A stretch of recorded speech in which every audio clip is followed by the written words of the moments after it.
विद्यालय एक परिचय है, एक पहचान है। ये पहचान चाहे बालक की हो, चाहे वो शिक्षक की हो। जो बालकों की चिंता करता है, जो बालक के हित में जीता है, उसकी चिंताएं भगवान हर लेता है। उसके सामने कभी कोई बाधा नहीं आती, कोई समस्या नहीं आती।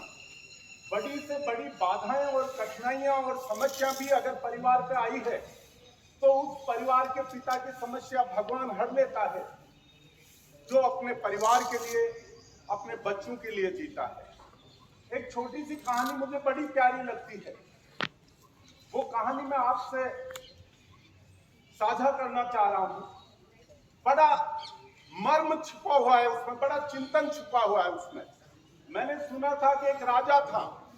उस राजा की कोई असाध्य बीमारी हो गई थी। राजा ठीक नहीं हो रहा था। वैद्य निराश होकर लौट गए थे। डॉक्टरों की दवा काम नहीं कर रही थी। आवाम जनता की दुआएं भी फेल हो चुकी थी, वो भी काम नहीं कर रही थी। और यूं लग रहा था कि हमारा राजा मरा, अभी मरा।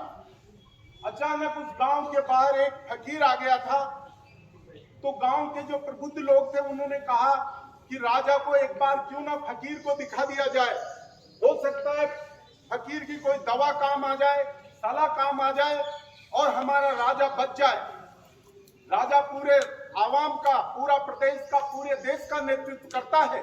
उसकी जान कितनी कीमती होती है, ये इस कहानी से आपको पता चलेगा। तो फकीर के पास राजा को ले जाया गया और राजा ने फकीर जो है उसने राजा को देख के कहा कि राजा की बीमारी ठीक हो सकती है, बहुत साधारण उपाय है, मगर तुम कर नहीं पाओगे। तो उन गांव के लोगों ने कहा, नगर के लोगों ने कहा, कैसी बातें कर रहे हो? राजा के लिए हम हमारी जान भी दे सकते हैं और तुम कह रहे हो कि साधारण जो है उपाय है, बताओ अभी इसी वक्त। फकीर ने कहा कि सुनो, इस राज्य में करोड़ लोग रहते हैं, 10 लाख बच्चे रहते हैं। अगर 10 लाख बच्चों में से 10,000 बच्चों को चुना जाए और 6 महीने बाद एक निश्चित दिन को निश्चित समय पर अगर इन 6,000 बच्चों की एक साथ हत्या कर दी जाए और उनके खून से तुम्हारे राजा को मिला दिया जाए, तो तुम्हारा राजा ठीक हो जाएगा। एकदम सब अवाक रह गए, स्तब्ध रह गए। सब कुछ ने कहा कि नहीं नहीं। राजा ने कहा कि नहीं, बिल्कुल नहीं। एक अनजान व्यक्ति पे कैसे भरोसा कर लिया जाए? मैं बच्चों की हत्या नहीं होने दूंगा। और फिर अगर मैं ठीक भी हो गया तो अब जीऊंगा कितने दिन? अब मुझे रहना कितने दिन है इस दुनिया में? और फिर भी क्या भरोसा कि मैं ठीक हो?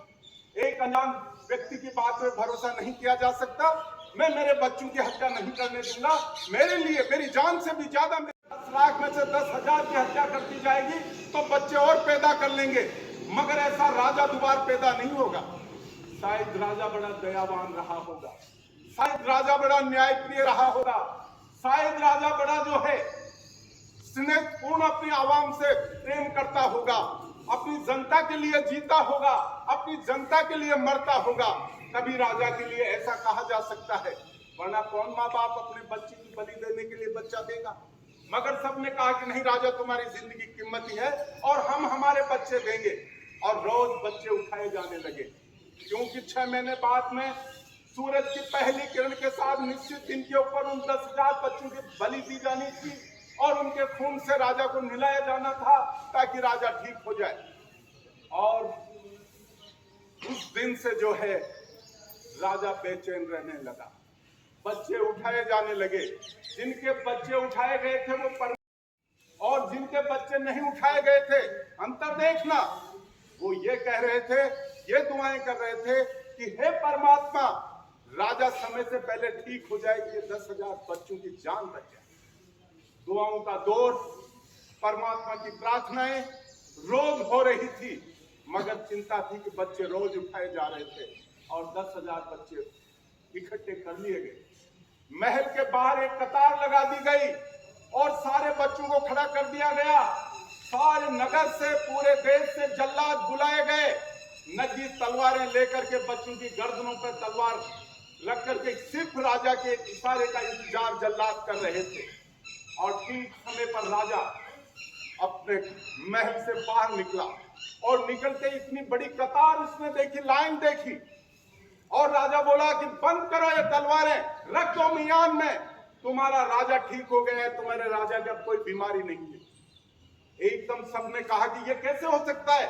वजीर ने कहा कि राजा, न तो महल में कोई वैद्य आया है, न कोई दूसरा व्यक्ति आया है, न तुम महल से बाहर गए हो, तुम कैसे ठीक हो सकते हो।